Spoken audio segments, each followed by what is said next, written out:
Olá, seja bem-vindo a mais uma edição do programa Agrodebate. A partir de agora, 1 hora de debate sobre o agronegócio no programa que debate de segunda a sexta-feira um dos principais setores que movem a economia do nosso Brasilzão.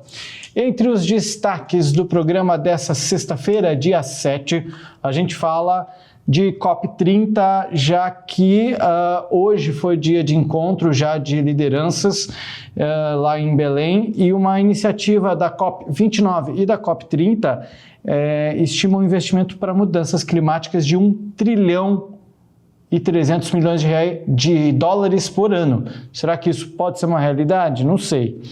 Hoje a gente fala também sobre sobre a produção de lúpulo para fazer cerveja. Tem outras finalidades também, mas a cerveja é o grande destino aí do lúpulo e está se tornando uma realidade no estado de Mato Grosso, por todo o Brasil. A gente vai conversar com um especialista nesse assunto e que vai explicar para a gente aí como que o lúpulo pode crescer sua produção, já que, estima-se que mais de 90% do que o Brasil precisa, da demanda que o Brasil tem, mais de 90% vem de fora, é importado. E aí, será que compensa ou não compensa? É melhor a gente produzir por aqui, não é não, meus analistas, seu Bianco, que chega aqui sempre com conhecimento aí de negócios, né, nosso analista de negócios.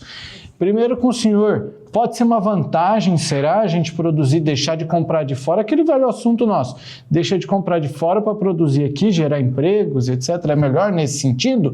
Seja bem-vindo, boa noite. Boa noite, Jossan, boa noite, doutor Daiane, boa noite a todos que nos assistem.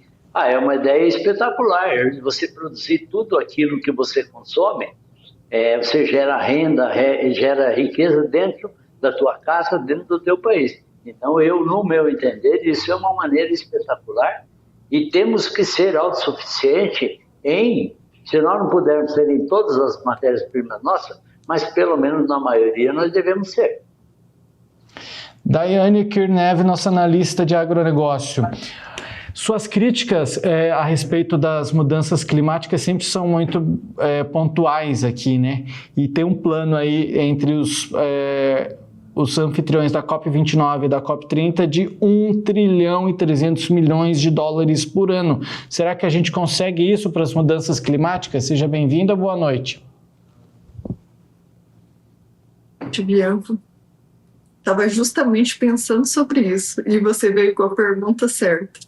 Jossan, eu não estou aqui para ficar criticando a COP, lógico que não, mas assim, a gente vê que é um discurso que é meramente político e simbólico. Então, eu não acredito que esses valores venham e principalmente que eles não venham para o local que eles têm que vir. Essa é a principal, assim, meu modo de vista, né? minha visão do negócio da COP. O programa só está começando. Vamos debater o agronegócio?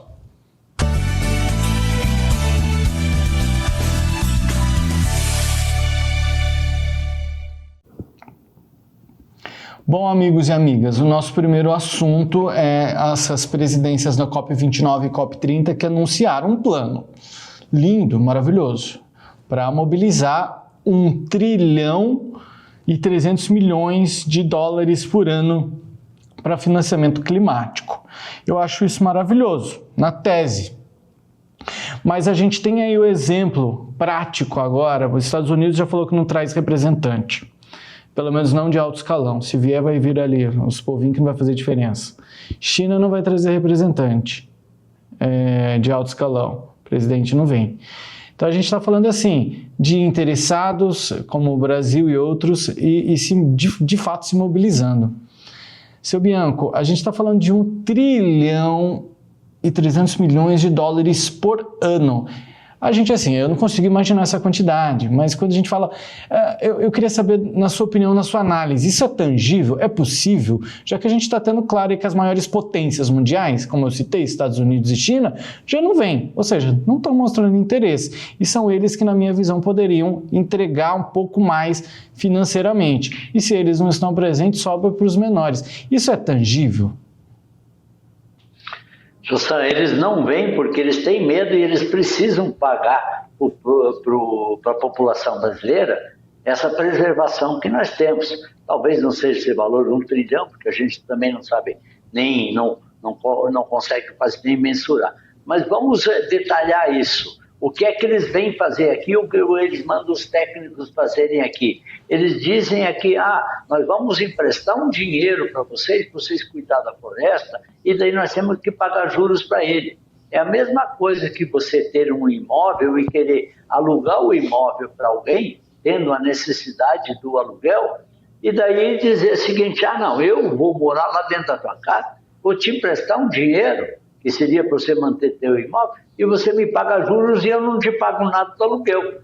Tem cabimento? É cabível isso? Então, o que é que nós temos que fazer? Nós temos que mostrar ao mundo que, se nós estamos trocando, mantendo a floresta em pé, essa floresta ela deve ser remunerada, seja ela por arrendamento, por aluguel, que é o sistema, vamos dizer, o sistema agrícola é arrendamento. Todo e qualquer país deveria nos pagar uma quantia que seja lá 2, 3, 4, 5 sacos de soja por hectare, para que a gente mantivesse essa floresta em pé. Dessa maneira, nós iríamos no mesmo discurso que eles têm de salvar o mundo ou as florestas do mundo, porque aí não haveria necessidade de ter despesa nenhuma com a transformação da floresta em produtiva. Eu teria renda, eu ganharia meu dinheiro, e automaticamente, com isso, eu teria qualidade de vida para o meu povo. A proposta dos dois anfitriões da COP29, Baku, e da COP30, Belém, é garantir que países em desenvolvimento tenham mais acesso ao dinheiro necessário para acelerar os projetos de adaptação. Energia limpa, proteção da natureza, sistemas alimentares sustentáveis e ações relacionadas a perdas e danos. Daiane Kerneve, sua análise sobre essa notícia. Jossa, essa questão do discurso, dos valores, né, que a gente traz aqui como referência, esses valores que eles lançaram como meta, hoje eles não chegam nem perto de serem atingidos. Por exemplo, a meta de 1,3 trilhões, hoje eles já falam em 300 bilhões aproximadamente, que eles vão alcançar a meta. Então já é uma meta que eu acho que é inatingível, ainda mais que assim, os principais interessados não vêm para a COP. E eles não vêm já justamente para não pagar esse custo. É muito bonito falar um discurso, né, que o Brasil é o coração do mundo, mas ninguém quer pagar por esse coração, ninguém quer pagar a consulta médica do coração que é do mundo, né? É exatamente o que o Bianco falou. O Bianco trouxe uma fala muito interessante sobre o apartamento. Eu vou alugar meu apartamento, a pessoa vai entrar e ainda vai cobrar de mim por estar usando, porque ela vai dizer que ela tá cuidando do meu imóvel ainda. Só que isso não é uma realidade possível, né? O que eu estava pensando aqui é até nas reservas, Jussan. Estava pensando aqui nas reservas. Eu ter uma propriedade de uma reserva é só um inconveniente, para ser bem sincera, né? Porque você tem uma propriedade de algo que você não pode usar, nem dispor, nem usufruir financeiramente, economicamente, muito pelo contrário, aquilo te traz prejuízo, porque você tem que ficar cuidando daquilo e não tem rentabilidade nenhuma. Então, a verdadeira resposta aqui é que esses financiamentos, eles teriam que custear essa floresta em pé. Custear como? Como o seu Bianco falou, trazer uma rentabilidade a esse produtor de aproximadamente 5 ou 6 sacas por hectare, que ele está deixando de ganhar, porque é muito fácil você cobrar algo de alguém que não está tendo rentabilidade nenhuma, que está tendo prejuízo. E o pior, a gente, além de ter que cuidar tudo, né, é a responsabilidade do produtor. Se alguém colocar fogo, é você que é responsável, é você que tem que reflorestar, porque a floresta e as áreas, os imóveis, elas têm uma obrigação que se chama próprio terreno, que é da própria propriedade. Então, independente de quem for, você que é o proprietário, você tem que ir lá reflorestar, você é o responsável por aquilo. Mesmo que não for você tem a responsabilidade de regenerar aquilo. Então, olha o tamanho da obrigação de uma floresta, para você não ganhar nada e ainda ser taxado, né? Inclusive, a gente paga ITR sobre as florestas também, nossas reservas.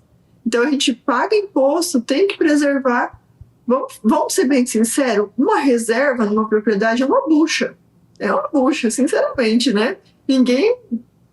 Ninguém fala isso, mas só que é uma realidade.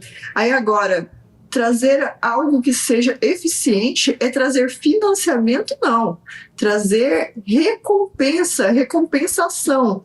Né? A pessoa ela tem que ser ressarcida daquilo que ela dispõe para manter essa floresta. Porque é muito fácil, né, você falar assim, salve o ouro do Brasil, parem de extrair o ouro, mas e aí, essas pessoas vão viver do quê? Essas pessoas que extraem o ouro.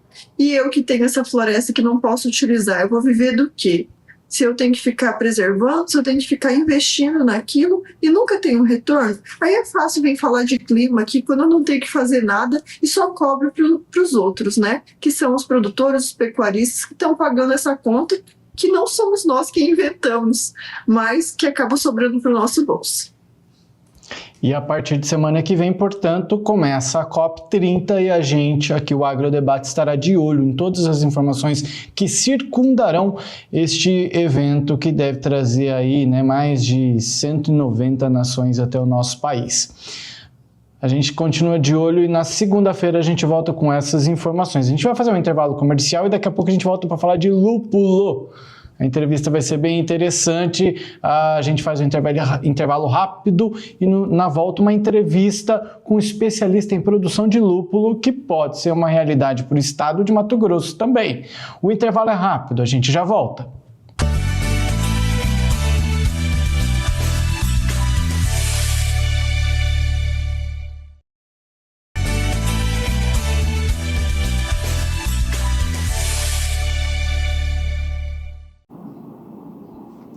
Agrodebate está de volta e agora para a gente falar de um assunto bom demais, hein? Ainda mais hoje aí, ó, final de semana, chegando. Vamos falar de cerveja, produção de lúpulo, na verdade. Não é cerveja, não. É produção de lúpulo, minha gente, porque o cultivo de lúpulo tem ganhado espaço aqui dentro do Brasil. Não é algo muito nosso do Brasil, são de outras regiões, Estados Unidos, aí na posição do globo terrestre, daqui a pouco a gente vai entender um pouco melhor. Mas só para que você de casa entenda, o lúpulo está ganhando espaço dentro do Brasil e tem chance de ficar maior ainda. É por isso que a gente vai conversar com um dos maiores especialistas em produção de lúpulo do Brasil, mas antes disso, convido aqui seu Bianco, que é o nosso analista de negócios, e Daiane Kirneb, nossa analista de agronegócio. Eu começo com a Daiane. Falando de agronegócio, Daiane, o produtor, para nós que somos de Mato Grosso, a gente não costuma pensar em produção de lúpulo, que é uma produção que daqui a pouquinho a gente vai ver, ela é linda, enfim, incrível. Mas é uma possibilidade de diversificação, né? Quem sabe? Jassan, realmente, eu já escutei que o lúpulo aqui no Brasil era como a soja no cerrado no Mato Grosso antigamente, como se falava, né? Que era algo que era impensável. Mas com tecnologia foi possível o plantio e o desenvolvimento da soja aqui. A Embrapa, inclusive, foi uma das percussoras nos estudos, né? E agora a gente vê novos estudiosos trazendo novas possibilidades aqui para o Brasil para ter outras fontes de renda, né? Diversificação. Isso é muito legal, né? Seu Bianco, será que dá negócio? É melhor produzir também, né? A gente estava até conversando, não vou falar demais não, mas para garantir que não acabe em casa é bom produzir, né? Talvez em casa. Jassan, é bom, ainda mais cervejinha pra gente. Mas o lúpulo, no meu entender, ele deve ser, dependendo, e vamos tirar essa dúvida, né? Depende do nosso clima, né? Agora, em virtude da logística de Mato Grosso, distância para os centros consumidores, é bom ter algo assim com um valor bem agregado, um valor alto de produção, um valor bom. E aí o frete se dilui e o valor percentual em cima daquilo para o produtor será muito melhor. Mas vamos entender melhor como que é o lúpulo e como que se produz. Então vamos lá, eu já faço o convite para ele fazer parte aqui da nossa bancada digital. Hoje a gente conversa com Hernani Miranda Lemes, que é engenheiro agrônomo, doutor em agronomia, então, portanto, doutor Hernani, pela Universidade Federal de Uberlândia, mestrado por fitopatologia na Universidade da Flórida, enfim, o currículo desse que já está conosco aqui é gigantesco, é uma honra recebê-lo por aqui. Doutor Hernani, muito obrigado, um dos maiores especialistas no cultivo de lúpulo do Brasil, um assunto que agrada a todo mundo, né? Seja bem-vindo, boa noite. Boa noite a todos ouvem, boa noite aos participantes, ao Bianco, a Daiane, boa noite, Asson. E sim, é uma cultura magnífica e que tem potencial para entrar no estado do Mato Grosso, e tudo que é do agro no Mato Grosso toma proporções mundiais, né? Então, é um estado que tem infraestrutura, tem condições climáticas que permitem, né, o cultivo do lúpulo, e tem tudo para crescer aí na região, inclusive para atender as cervejarias locais e exportar para o restante do Brasil e para o restante do mundo. É uma cultura de transporte logística, né? Não é muito complicada por conta da forma como ela é processada, embalada, então pode produzir tranquilamente no Mato Grosso e exportar para o mundo. Doutor, eu tive que fazer umas pesquisas aqui, né, claro, para a gente se preparar aqui para essa entrevista. O Brasil importa a maior parte do lúpulo é para cerveja, né? E eu li também que ele tem o extrato dele é usado para outras coisas, chás, calmantes, máscara facial, shampoo, etc. Depois eu até tenho que olhar no meu shampoo, porque eu acredito, eu uso um shampoo que é para acalmar o couro cabeludo, assim. Eu acho que deve ter um lúpulo ali, né? Eu imagino. Mas Acalma. Aí, pronto. A calma tá bom. Bom, acho que eu vou. Não vou fazer brincadeiras, não. Eu quero manter essa entrevista séria. Como que eu consigo fazer isso? Mas enfim, o Brasil importa 4,7 toneladas de lúpulo por ano, que movimenta 450 milhões de reais. São números assim que mostram um potencial brasileiro para o Brasil se tornar um grande produtor, porque a gente importa a maior parte do lúpulo que a gente precisa para a produção de cerveja. Na maior parte das vezes, a cerveja. O que nos impede de tornar um produtor para que, em breve, talvez a gente seja autossuficiente na produção de lúpulo para a nossa demanda interna? Então, os números de importação do Brasil sempre são citados como algo em torno de 98% a 99% do lúpulo consumido. São aí milhões de toneladas, né? Tem esse número que você falou, de 4,7 mil toneladas, eu vejo números em torno de 6 mil toneladas ou 6 milhões de quilos. E isso é o que o Brasil consome anualmente. Dessa quantidade, menos de 100 toneladas são produzidas no Brasil. A maioria tudo é importada ou vem da Alemanha ou dos Estados Unidos e de alguns outros países que também produzem uma quantidade de lúpulo que possa exportar, mas a maioria é alemão e norte-americano, e a gente representa menos de 2% da quantidade consumida de lúpulo no Brasil. Muito se deve à questão tradicional, né? Esses países são o centro de origem do lúpulo.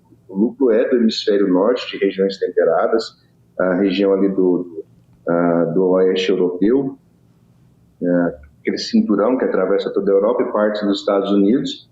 Os Estados Unidos é o centro de origem dessa cultura. Então, esses países já têm tradição no cultivo e desenvolvimento da produção de lúpulo. No Brasil, como nós não temos essa tradição, é uma cultura que chega e tudo é muito novidade, por conta, principalmente do nosso clima. Somos um país tropical, então é um país quente, é um país úmido. Essa cultura vem de um ambiente temperado e quando ela chega aqui no Brasil, ela tem que passar pelo processo de tropicalização. Então você traz variedades de fora e basicamente cultiva elas no país, nas diferentes regiões, e vai observando o comportamento dela.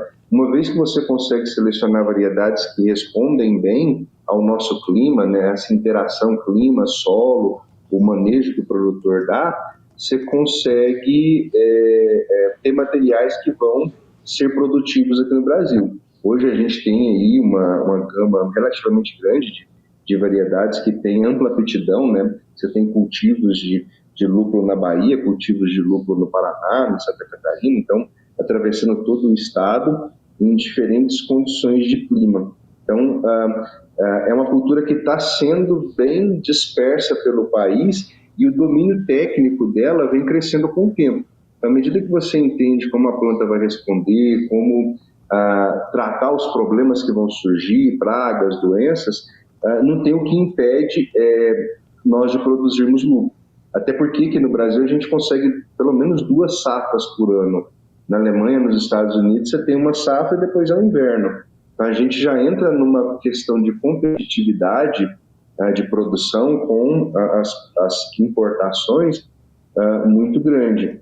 Então, mesmo que haja, né, hoje já eu tenho confiança de cultivar lúpulo no Brasil, mas mesmo que você tenha essa confiança, até a cultura começar a tomar volume, né, escala, é um processo que toma o seu tempo. Então, hoje eu particularmente não vejo limitações vitais para o cultivo de lúpulo no Brasil. Pode-se plantar, pode-se cultivar. É claro que tem que ter uma consultoria técnica, você tem que ter alguém especializado para te orientar, e a seleção do material que melhor responde para cada região. Então, hoje eu não vejo por que não cultivar lúpulo no Brasil. Tem os seus desafios com relação ao manejo, porque é um conhecimento ainda novo, mas é uma cultura que tem se mostrado bastante produtiva onde tem sido cultivada. Quando a gente para olhar como é uma plantação de lúpulo, é de aplaudir, hein? Porque o negócio é um espetacular de lindo. A gente tem umas fotos aí que a gente separou para a gente mostrar. Eles podem chegar aí, nesse caso aí tá baixinho ainda, pode chegar a 6, 7 metros de altura, né? Vamos ver outras fotos que temos aí, ó, e que mostram como é o plantio de lúpulo. É uma coisa espetacular. Esse aí já é o lúpulo, isso aí é uma planta, como é que fala? Que dentro dele tá o lúpulo, né? Parece algo como um pólen, assim, algo assim. Isso, essas daí são as flores, o chamado cone floral do lúpulo. Dentro dele tem uma substância em glândulas que é chamada de lupulina. Essa lupulina é um complexo de várias substâncias, ela que dá o sabor, o aroma, a cor, a preservação da cerveja.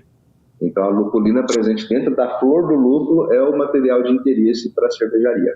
E também para a indústria farmacêutica, que agora começa a ter mais interesse em pesquisar os efeitos dessa substância em medicamentos, em cosméticos, porque entende, né, que eles têm o seu valor fitoterápico. Tem mais fotos aí também para engrandecer. E essa aí, olha só que bonito, né? À noite o negócio fica mais bonito ainda, porque as plantações, daqui a pouquinho o doutor Hernani vai explicar também, sobre a luz à noite, aí, né, o impacto, mas existe, não é só por beleza, e não está iluminado só para deixar bonitinho ali, não, por mais que embeleze muito mais a plantação. Mas não é só por isso não, tem motivos técnicos aí. Mas eu vou passar a palavra para o seu Bianco também, para ele fazer parte aqui e fazer o questionamento dele também. Seu Bianco, seja bem-vindo aí ao debate. Obrigado. Doutor Hernani, falando como produtor, quanto que rende por hectare, quantos quilos rende por hectare, que preço que poderia ser vendido o produtor para coisa, e a colheita disso manual, como que é a colheita? Beleza. A primeira pergunta é a questão da rentabilidade. O lúpulo, assim como o café e a uva, por exemplo, eles têm características únicas do lugar onde eles são cultivados. É o chamado terroir. Você tem o terroir da uva, o terroir do café, café do cerrado, café do litoral. Então, conforme forem as condições de cultivo, as condições de solo, de clima, o manejo que você dá para o lúpulo, ele vai apresentar uma composição química com características peculiares. E aquilo ali é o que vai dar valor nele. Então, às vezes, você tem um produtor no norte da Bahia produzindo 1.800 quilos de lúpulo seco processado por hectare ano. E aí você tem um produtor produzindo a mesma variedade lá em São Paulo, produzindo 2.500 quilos de material seco processado. E esse que está produzindo menos lúpulo no norte da Bahia, ele pode ganhar mais dinheiro do que aquele que está produzindo um pouco mais em São Paulo, conforme for a resposta dessa planta ao ambiente. Então, às vezes você tem a mesma variedade em locais distintos e conforme as características que ela apresenta, e aquilo ali vai ser usado na cervejaria, ela tem um valor agregado por conta dessas características químicas. Então, hoje tem produção de lúpulo, dependendo da variedade, que dá 800, 1.000, 1.200 quilos de lúpulo seco, peletizado, processado, lá no final de um ano por hectare. E você tem variedades, principalmente lá fora, né, nos Estados Unidos e na Alemanha, onde as técnicas e as variedades estão mais bem adaptadas, que o pessoal consegue mais de 4 toneladas de material processado por hectare ano. Aqui no Brasil, conseguindo algo em torno de 2,5 toneladas de material processado por hectare ano, já seria uma ótima produtividade. E, para dar uma referência, principalmente as empresas maiores, né, os grandes conglomerados cervejeiros, eles pagam em torno de 80 a 100 reais por quilo. Você já vai trabalhar com as cervejarias artesanais, dependendo da raridade, da exclusividade do lúpulo, tem lúpulo de R$1.000 o quilo. Então, tem uma amplitude de preço para quem você está vendendo, o volume que você está vendendo, assim como para a qualidade do lúpulo. Mas para a pessoa fazer conta, ela entender o quanto ela consegue produzir, faturar, payback, tudo isso ela pode trabalhar com um número de R$100 o quilo, que é um número barato, não é um lúpulo caro. Mas se ela produzir com qualidade, tiver estabilidade, constância, se aquele produtor sempre entrega safra após safra o lúpulo com a mesma característica, de forma que a cervejaria possa confiar em comprar o lúpulo dele, porque entende que ele entrega estabilidade, com certeza ele tem um valor agregado maior por esse lúpulo produzido. Mas uma referência coloca aí que o produtor consiga vender a R$100 o quilo. Com relação à colheita, aquilo que a gente viu, que o Gerson mostrou para nós, aquelas plantas esticadas na vertical, elas são colhidas por inteiro, né, corte embaixo, corte em cima, é colocado em cima de uma carretinha e o trator leva para o barracão. Lá o processo da flor, essa flor que a gente está mostrando aí, essa separação é feita de maneira mecânica. Manualmente seria, assim, a não ser que você tivesse muitas pessoas para fazer a apelação dessa planta, você não conseguiria fazer em time pequeno. Você precisa de maquinário para poder separar todas as flores de cada planta. Você tem uma média de 2.800 plantas por hectare, então é muita planta para fazer no manual. Então, a pessoa que vai investir na lupulicultura, ela também tem que pensar no pós-campo, pós-colheita, porque produzir a parte agronômica ali, hoje tem profissionais com bastante domínio. Agora, tem se perdido muito na qualidade do lúpulo após ele sair do campo. Então, às vezes a pessoa usa o maquinário numa velocidade errada, numa temperatura errada, na hora de fazer o pellet aquece demais e aquele ali perde a qualidade na produção. Então, tem uma série de detalhes técnicos agronômicos no campo e de processamentos após a colheita, para entregar um lúpulo que aí sim valha centenas de reais. Daiane, vamos virar produtor de lúpulo? José, o Bianco fez a pergunta que eu ia fazer. Quanto que é a rentabilidade, né? Que é uma coisa muito importante. Mas aqui no Mato Grosso, Hernani, a gente sabe que a gente tem desafios diferentes, né? O nosso clima, ele é mais quente, né? O nosso período chuvoso e muitas vezes o solo também é mais arenoso. Você que é estudioso aqui, você já tem características do plantio de lúpulo aqui no estado de Mato Grosso e a viabilidade comercial dele? Especificamente no Mato Grosso, eu tenho resultados de estudos preliminares, onde você leva ali algumas variedades, algumas plantas em determinadas regiões e elas se desenvolvem para avaliação. E hoje eu cultivo aqui lúpulo no Triângulo Mineiro em um solo que é muito arenoso, mas aí é uma escolha para eu fugir de problemas de raiz, problemas relacionados a nematóides, as doenças fúngicas de solo. Quando eu trabalho com um solo mais arenoso, o manejo dessas doenças é um pouco mais facilitado. Até porque o lúpulo é uma cultura que eu não posso usar agroquímicos de uma maneira como outras culturas têm o seu uso. Porque é uma planta que ela vai sair do campo, ela vai ser desidratada, pelletizada e vai para a fabricação de cerveja. Eu não posso usar inseticida, fungicida, tem esses aspectos para olhar. Então, como eu produzo numa condição que é um solo arenoso, mas eu trabalho ali certinho a irrigação, o momento de fazer o molhamento do solo, eu vejo que acertando a mão nisso, a planta ela vai responder bem. Como o lúpulo é uma planta trepadeira, ela é uma planta muito agressiva, tanto que você coloca a muda ali uma vez, você tem lavouras de lúpulo de dezenas de anos, sempre a mesma muda que foi rebrotando, colhe, então ela é uma planta bastante agressiva. A gente não pode pecar no manejo da água, no manejo do pH, né, da acidez do solo, da nutrição da planta, você entregando água, nutrição, condições para a planta se desenvolver em um ambiente irrigado. Eu tenho certeza que os solos férteis do Mato Grosso vão saber produzir muito bons lúpulos. O que não pode é deixar a planta sofrer. Então é uma cultura que tem que ser irrigada, ela precisa de iluminação artificial, tem que ter um acompanhamento técnico adequado, mas não vejo o Mato Grosso e nenhum estado brasileiro como limitante para o cultivo de lúpulo. Tem que ajustar o modelo de cultivo para cada região, para cada situação.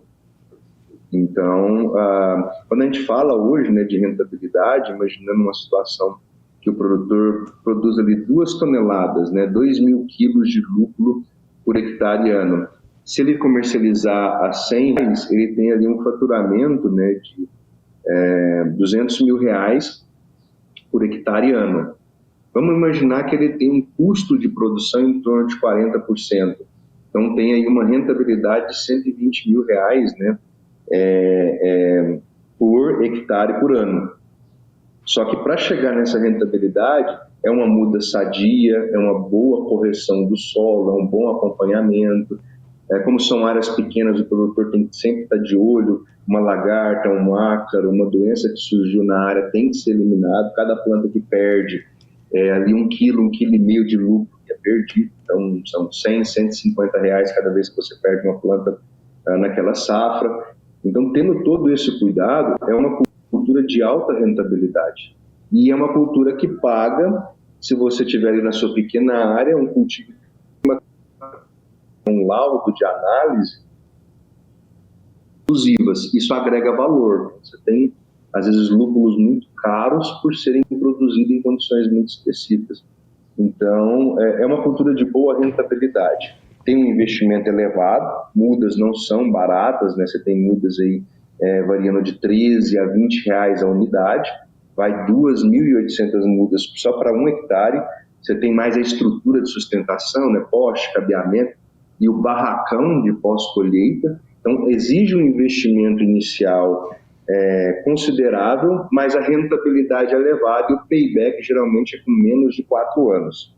Então, para dar uma ideia bem generalista, né, é uma cultura que a pessoa, conseguindo o domínio dela ali nas primeiras safras, ela vai ter uma rentabilidade bastante satisfatória comparada com as demais culturas.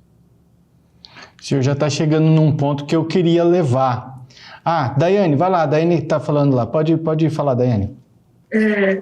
Hernani, você gerou aqui uma curiosidade que talvez, se eu deixar passar, a gente esquece, né? Você falou sobre o uso do inseticida que não pode ser feito, né? E nem em algumas outras situações. Mas aí, quando eu falo no Mato Grosso, por exemplo, que tem tantas variedades, né? A gente sofre com algumas mosca branca, cigarrinha e algumas outros insetos também que acabam vindo percevejos, né? Você acha que trazer a produção de lúpulo para cá não pode ter um ataque desses insetos? Como que a gente consegue restringir, né, o uso de inseticidas, por exemplo? Você acha que seria viável, seria possível não ter um ataque desses insetos, não ter um fungo, por exemplo, num lugar quente e úmido como é o Mato Grosso, ou regiões que tem nematóide, que a gente também sabe que tem bastante? Como é que a gente faria para ser viável a não utilização desses inseticidas? Porque eu não consigo imaginar uma plantação que não tem um...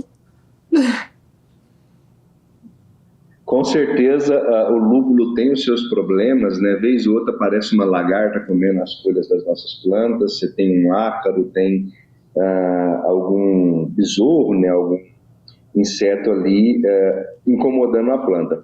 Quando eu comento que a gente não pode usar inseticida e fungicida, são aqueles que são de classes, como é que eu posso dizer, agroquímicos tradicionais, fungicida, inseticida, molécula de ataque direto.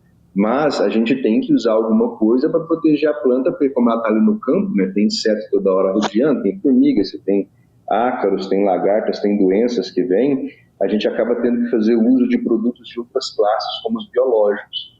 Então, quando eu vejo algum problema surgindo, é feita a identificação e a gente começa a trabalhar um protocolo com produtos biológicos ou produtos que não estão naquelas classes de agroquímicos tradicionais, como cauda bordaleza, pirolenhoso, a cauda pirolenhosa, óleo de nim, então tem a terra de diatomácea, tem uma série de produtos biológicos ou estratégias que não traz contaminação para o lúpulo, eu consigo manejar essas pragas.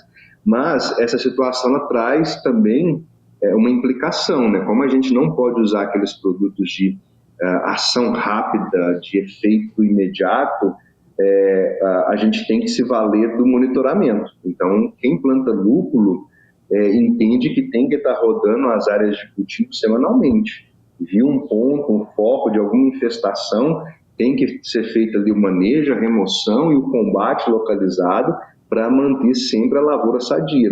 Se esperar tomar conta para depois vir com alguma ação, aí o prejuízo é muito superior.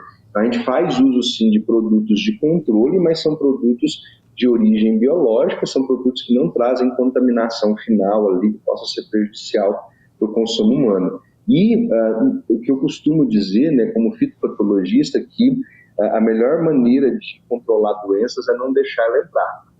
Igual você comentou a questão do nematóide. Nematóide é um problema, inclusive a gente tem uma área próxima à nossa aqui, em que um produtor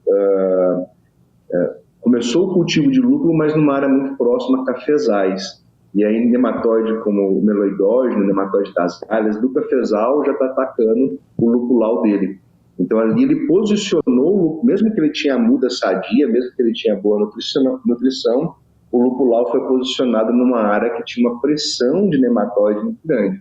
Aí nesse caso, o que ele deveria ter feito no começo era todo o material que for andar pela área, trator, implemento, tem que ser esterilizado antes. Esse material tem que passar por uma bacia fitossanitária, né, que é tipo uma piscininha rasa, com uma solução em que aquilo ali molha os pneus, molha os implementos e eles entram limpo na área para não deixar entrar doença. Então, trabalhar com a prevenção no cultivo do lúpulo também é a melhor forma de não precisar de usar nenhum defensivo. E quando precisar usar aqueles que não tem nenhum perigo para o nosso consumo ou para o meio ambiente. Daiane está interessada aí em a pergunta para defender bem e eu já estou interessado em saber como comercializar isso.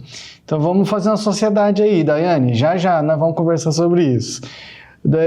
Doutor, eu queria perguntar o seguinte, como que eu me torno o processo de produção, né? Como é que eu me tornaria um produtor? Eu vou lá, produzo e dali para frente, o que é que eu entrego para a cervejaria? Eu entrego a flor ou eu mesmo vou me tornar também, eu vou industrializar? De que maneira que eu industrializo isso? Se sou eu que faço isso, se eu entrego a flor para a cervejaria, de que maneira que isso acontece? E ainda, só para a gente contextualizar melhor aqui, né, que antes eu falei, a produção noturna, né, isso tem um porquê, né, a luz, se a gente puder colocar aí a imagem da plantação à noite, a luz ela tem um porquê, né, isso é para aumentar a produtividade também, né, então eu gostaria de saber, assim, o porquê da luz e como que eu me torno um mestre, quase um mestre cervejeiro aí, antes, claro que não, porque eu não vou produzir a cerveja, mas eu vou, enfim.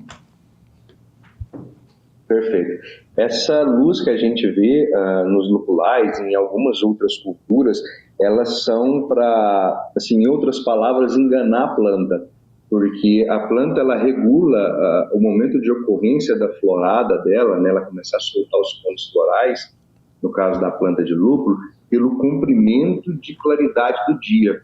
Então, você tem um dia em que as horas de luz solar, né, de luz natural, são mais curtas e a noite é longa, né, o período de escuridão é longo, a planta começa a caminhar para iniciar o florescimento. Só que no caso das nossas condições aqui mais tropicais, né, o comprimento noturno e o comprimento diurno, eles são mais ou menos parecidos.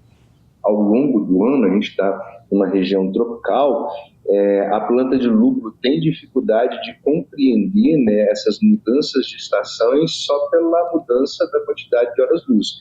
Então, o que você faz quando está cultivando lúpulo? Você vai deixando a planta entender que o dia está longo, que tem muitas horas de luz solar. Então, você tem a luz solar natural, à medida que o sol se põe, você liga a luz artificial no campo e a planta imagina, né, um dia ali de 14, 15 horas de luz contínua.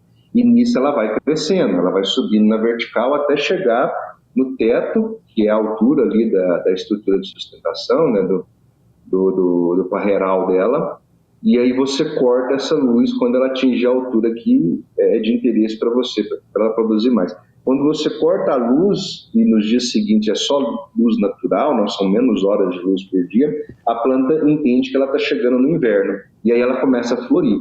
Se ela começar a florir pequena, ela não cresce mais, então você não aproveita toda aquela estrutura, né, a altura de toda aquela estrutura.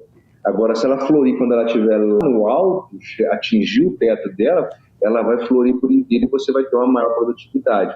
Então, se não tem essa luz artificial, ela pode florir em qualquer época do ano, florir pequena e você tem uma baixa produção. Agora, se você estimula ela a crescer até o máximo, que é a sua estrutura de sustentação, e corta a luz quando ela atinge esse máximo, ela enche de flor como um todo e você consegue ter uma produção razoável para as nossas condições aqui. Lá nos Estados Unidos e na Alemanha, por exemplo, eles não usam esse tipo de artifício, né, essa luz artificial, porque eles já têm ali um comprimento de dia muito longo por estarem em regiões temperadas. Então, a luz no campo de lúpulo, ela não é um enfeite, ela é uma obrigação técnica. Ou você coloca a suplementação de luz para produzir lúpulo no Brasil, ou você corre o risco de ter plantas pequenas florindo, e aí elas não crescem mais, e aquela safra acabou. Você tem que colher e preparar para outra. Então, tendo a luz, você mantém elas crescendo, e depois corta a luz, ela que elas estiverem no máximo de crescimento, para elas poderem encher de flor. Então, a ideia da luz é essa. Com relação à comercialização, por favor. Não, aqui são duas perguntas. Sabe o quê? Se uma fileira dessa aí é suficiente para eu tomar minha cervejinha no mês. Mexendo. Cada planta dessa daqui vai produzir 1 quilo, 1,5 quilo de lúpulo em condições ideais. Você tem ali umas 10 gramas de lúpulo por litro de cerveja, uma cerveja bem lupulada, dá para você tomar uns 15 litros de cerveja por planta. Tá bom. Então vai virar negócio. E aí, com relação à comercialização, o produtor de lúpulo ele tem que ser um pouco polivalente, né, multidisciplinar, porque além de ser bom naquilo que a gente precisa muito, que ele cuide bem da planta ali no campo, que ele faça o que ele sabe fazer de melhor, que é cuidar da planta, ele também tem que processar essa produção de uma maneira que o cliente dele, né, a cervejaria dele, aceite a produção. Então, geralmente, quando ele colhe aquela flor verde lá no campo, ele leva ela para separar da planta no barracão, desidrata ela, né, tem um secador, depois desidratada ela é moída e pelletizada, aí formam pellets parecendo ração, aquelas rações para coelho, são os pelletzinhos tubulares de 1 centímetro, meio centímetro de comprimento, e esse pellet ele é usado na cervejaria. Então, quando vai fabricar a cerveja, aquilo ali é derramado dentro da receita, aquele pellet se desmancha e como a flor de lúpulo foi moída, né, todo o sabor, todo o aroma, ele fica à pronta disposição da solução ali que vai fazer a cerveja. Então, o produtor de lúpulo ele tem que se preocupar com garantir a qualidade agronômica, né, técnica da produção no campo. Ele tem que ser muito bom no processamento desse lúpulo no barracão, temperatura, tempo de secagem, todas essas variáveis, e depois ele tem que posicionar essa produção dele no mercado. Para atender grandes cervejarias hoje no Brasil, o produtor tem que ter uma área maior. porque você pega grandes grupos de cervejaria que fazem grandes volumes de cerveja, eles precisam que aqueles grandes volumes de cerveja sejam padronizados. Então não dá para as grandes cervejarias ficar comprando lúpulo em pequenas quantidades de vários produtores para formar um lote. Então, para a grande cervejaria, você tem que ter uma área maior de cultivo. Agora, para atender as pequenas e médias cervejarias, que são, assim, fanáticas por lúpulos exóticos, lúpulos com características tropicais, nacionais, tem um mercado amplíssimo, tanto no Brasil quanto fora do Brasil. O mercado chinês, por exemplo, hoje, que é o maior importador de lúpulo do mundo, está à procura de lúpulos tropicalizados para terem novas opções de cerveja no mercado crescente. Então, o produtor tem que produzir no campo, tem que cuidar do processamento e tem que se posicionar no mercado. É uma tarefa árdua, porque ele tem, como eu disse no começo dessa resposta, tem que ser polivalente. Mas isso não quer dizer que é algo impossível. Vamos dizer assim, é o caminho do sucesso e de posicionamento de uma marca de lúpulo.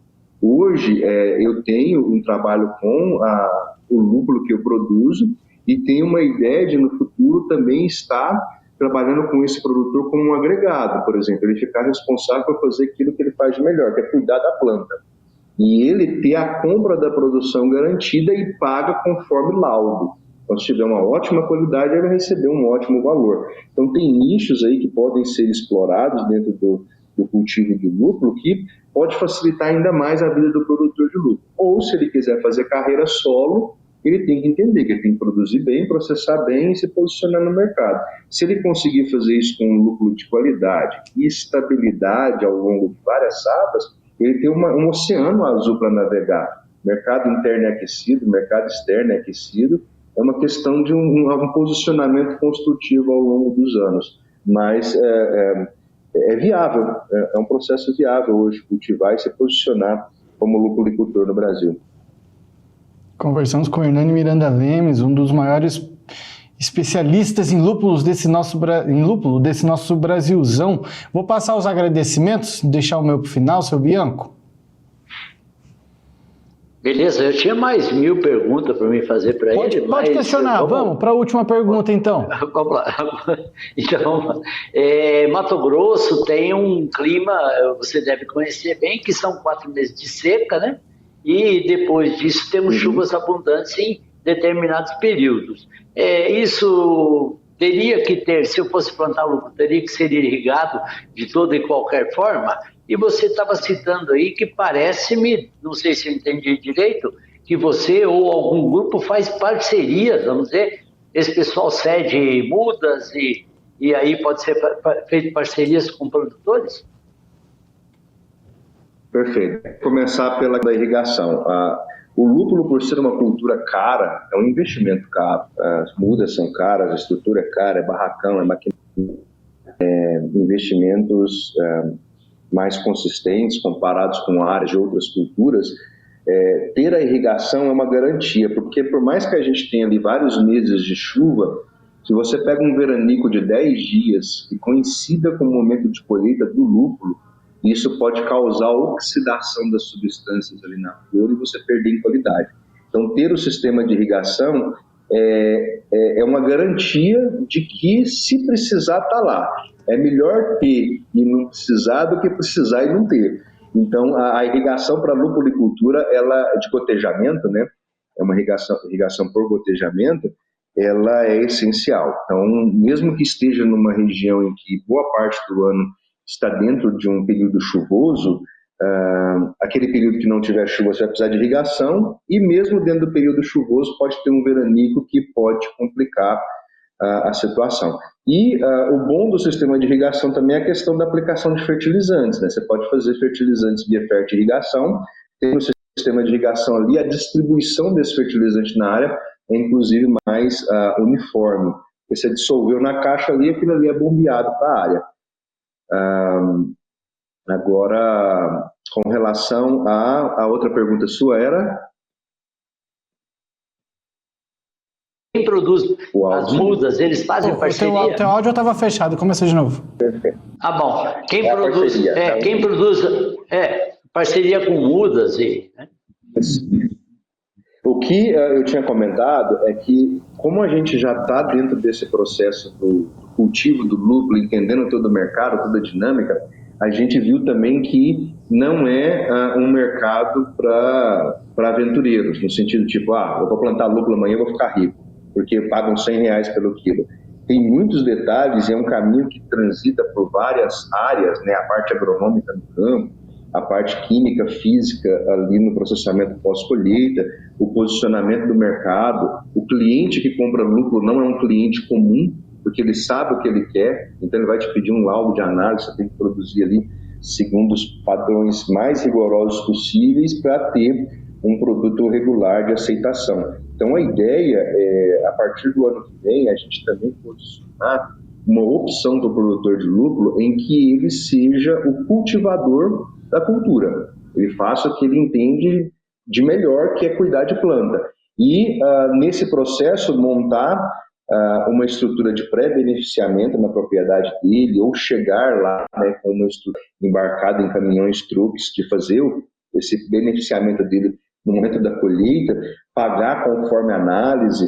Eu acho que é mais seguro e mais animador para o produtor, para ele se expandir, porque ele fica preocupado da porteira para dentro. E aí você tem uma situação de pagamento justo e real em cima de análise. Você faz um laudo químico, uma análise do lucro que ele produziu, na condição que ele produziu, e aquilo ali tem um valor. Em cima daquele valor ele é remunerado. Então é uma ideia para um futuro próximo a gente está se posicionando também como uma empresa que faz esse fomento, né, do cultivo do lúpulo, compra a produção conforme a qualidade e deixa o produtor mais confiante em investir na lupulicultura, porque ele entende que depois da porteira para fora já não é mais assunto de preocupação dele. Ele produzindo com qualidade, ele vai receber justificadamente mediante laudo e análise, que eu acho que é um caminho que a gente poderia estimular a expansão da lupulicultura, porque o produtor ele ser responsável desde a qualidade da muda lá atrás até a entrega de um pellet embalado a vácuo com um cervejeiro europeu, é um caminho que para uma só empresa, um só CNPJ tomar conta, é muito delicado. Então isso talvez pode ser um limitante para quem quer entrar no mundo da lupulicultura. Então se você tem uma opção, então vou me especializar em ser produtor de lúpulo, não vendedor de lúpulo, não produtor de cerveja, vou produzir lúpulo. E aí o processo que é posicionar o produto na mão do cliente. Bem conversadinho, a gente fecha negócio aqui, seu Bianco e Daiane, hein? Nosso tempo acabou, seu Bianco, vai lá, suas considerações. Não, só muito obrigado pela parceria, muito obrigado pelo teu tempo aí, Hernani, tá? Eu que agradeço, Daiane, gente, muito feliz. Vai dar negócio, Daiane? Opa, vamos dentro, já gostei dessa questão de parceria aí, vamos plantar lúpulo. Você é um lupulicultor. É isso o termo, Hernani? Lupulicultor. Lupulicultor. Ficou melhor do que eu imaginei. Muito obrigada, Hernani, pelo assunto interessantíssimo. Eu gosto muito desse tipo de estudo que traz possibilidades econômicas e também traz uma forma de sustentabilidade, né? Porque sustentabilidade também é ter economia. Muito obrigada pela sua disposição e por estar aqui conosco. Eu que agradeço. Hernani, eu por mim, colocaria só uma daquela aí só para mim, só para minha produção própria e pronto, tava tudo resolvido, tava tudo certo. Se não nós conversa bem aqui, vai virar uma produção maior, vai depender do quanto cada um bebe. Obrigado pela sua participação. A gente conversou no ano que vem, eu acho que você volta, porque tem resultados a serem apresentados aí, né? Exatamente. A gente está concluindo uma instalação agora, vai se tornar a maior área de cultivo de lúpulo do Brasil, e a nossa intenção é estar plantando mesmo as mudas até o dia 15 de janeiro. 6 meses depois a gente tem a primeira safra, e aí uns 40 dias depois da primeira safra nós temos as primeiras cervejas. Aí a gente pode fazer uma outra entrevista mostrando resultados nessa larga escala a nível Brasil, e quem sabe vocês podem fazer essa entrevista ao vivo lá na fazenda, degustando da produção. Você começou a falar assim, aí vocês podem fazer. Eu tava esperando degustação, aí você falou uma entrevista. Gostei da entrevista, mas degustação veio depois, aí tá bom. Fechado, combinado. Até uma próxima, obrigado aí pelo teu conhecimento. Eu que agradeço, gente. Até a próxima. Até a próxima. Vamos fazer o nosso último intervalo comercial de hoje, bem rapidinho, a gente já volta.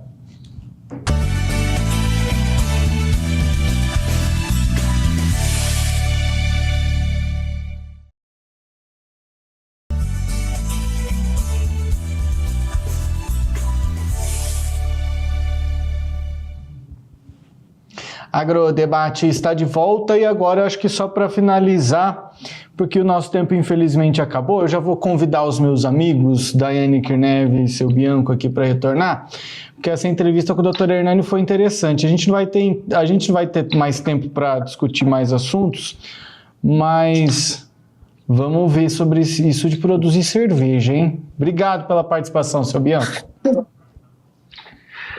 Obrigado, Jossan, obrigado, doutora Daiane, obrigado a todos que nos acompanharam. E hoje é sexta-feira, é dia da cerveja. E com uma entrevista dessa aí, já me animei para beber uma cerveja. Daiane!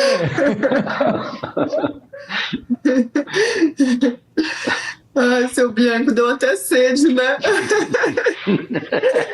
Gente, obrigada a vocês. Tenham uma boa noite, uma boa sexta-feira. E quem gosta aí aprecia uma boa cerveja, né, José? Isso aí, vamos produzir a nossa. Opa, beijo para a Lavínia Pietro.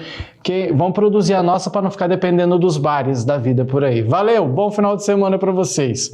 A você que nos acompanhou, obrigado pela sua companhia. Bom final de semana. Segunda-feira a gente volta acompanhando com certeza muitas informações da COP30. Até lá.